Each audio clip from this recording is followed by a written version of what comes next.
In the Buddhist tradition, we speak of love in terms of true love, in terms of loving kindness, compassion, joy, and equanimity, or non-discrimination, or inclusiveness. In order to really understand compassion, you should understand also the three other elements of true love. The first element of true love is loving kindness, maitri. It has the power to offer happiness. If love cannot offer happiness, it's not true love. Your true love offer you happiness, and offer her happiness. It's not the willingness to offer happiness. Because if you don't understand the other person, the more you try to make him happy, the more you make him suffer. So understanding him, understanding her suffering and need before you can practice loving kindness, maitri. In Asia, there is a fruit called durian. Many people pray for it, but for me, I cannot eat it. And then you say, dear Thầy was so high, he should eat some durian. And then you make me suffer by loving me. So we should understand the other person in order to really make him happy. And that is why understanding is the other word for love, for compassion. And that is why we should ask our partner, darling, do you think I understand you enough? If I don't understand you enough, please help me. My wife is right there.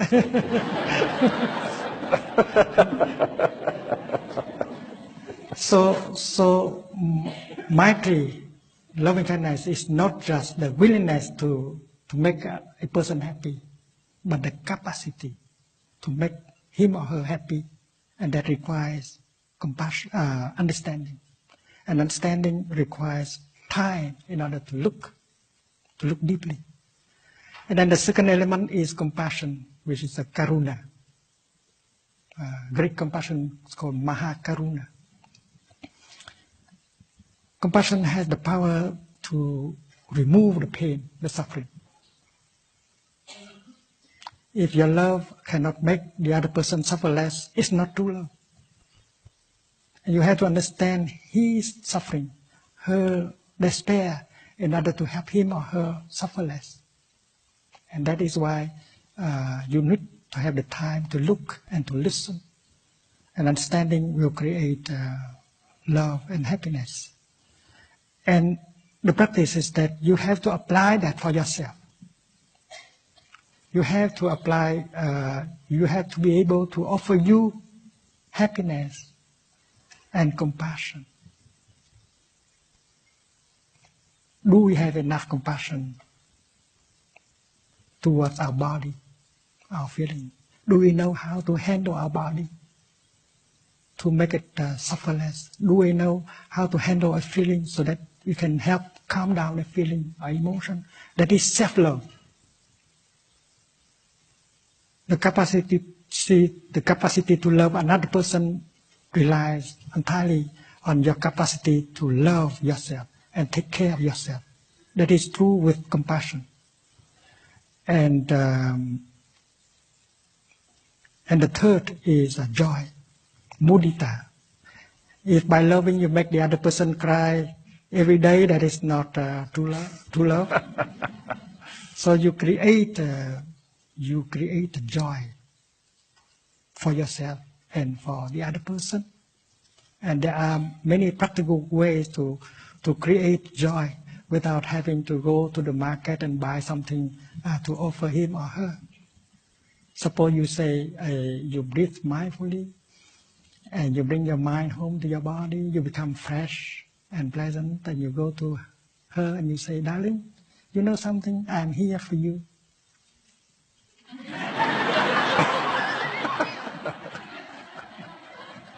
How can you love if you are not there? To love means to be there. To be there for the person you love. If you are so busy in your work, if you are so busy making money, and then you have no time for yourself and for your beloved one. And that is why mindful breathing, mindful walking, to bring your mind home to your body and to be relaxed, fresh, and loving, and pronounce the mantra, darling, I am here for you. And that is to bring joy for yourself and for the other person.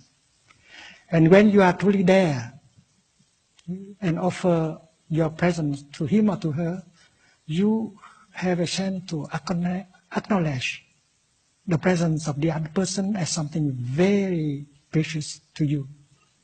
And that is why you can pronounce the second mantra. Darling, I know you are there and I'm so happy. That is, to be loved means to be recognized as existing.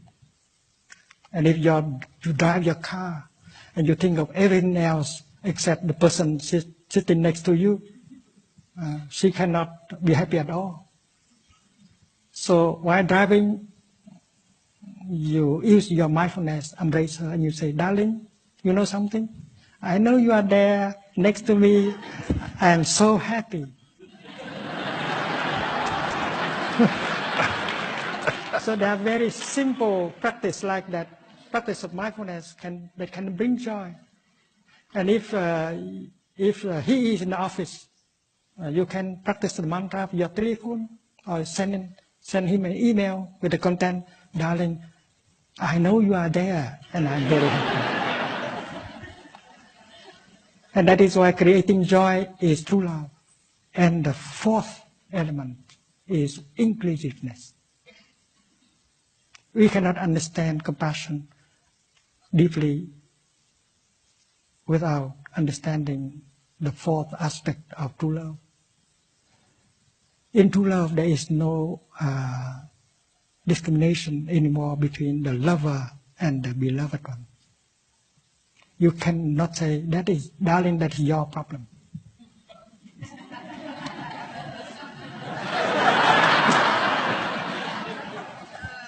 In true love, your problem is my problem.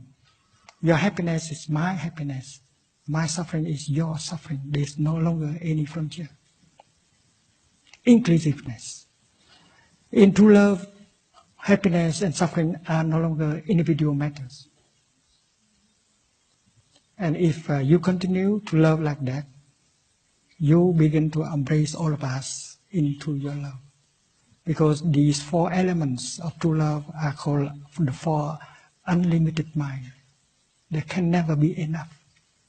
You begin with one person, and then if you follow the path of true love, your heart will open, and you will embrace all of us inside.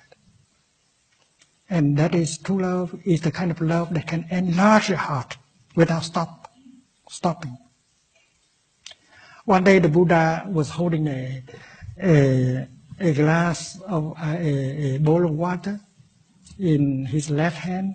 He's holding a handful of salt in the right hand, and he poured the salt into the water and he stirred. And he asked the monks, my dear friends, do you think that you can drink that water? It's so salty.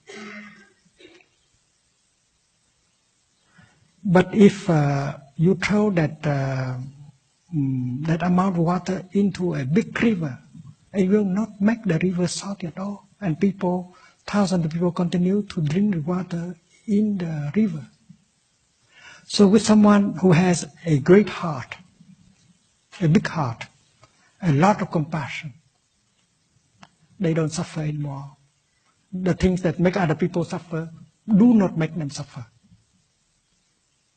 It's like one handful of salt can make salty the bowl of water, but cannot make the whole big river suffer at all. So the four Brahma Vihara, the four elements of true love are unlimited. Because by loving in that kind of way, one day you will embrace all of us in your heart. You love not only humans, but animals, plants, and minerals. Because minerals, they are alive also. Minerals can suffer.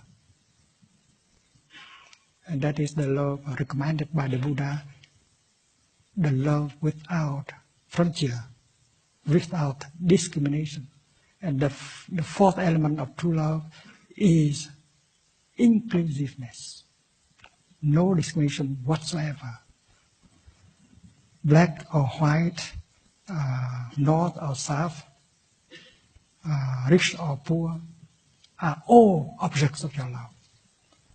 And when you have that kind of love, you don't suffer anymore. And you are in a situation to help many people. And that is why all of us who want to serve our society, we should cultivate true love. With true love, we are nourished, we are strong enough. And if we know how to build a community of love, a love community, a compassionate community, and then we will be powerful enough to make change in our society.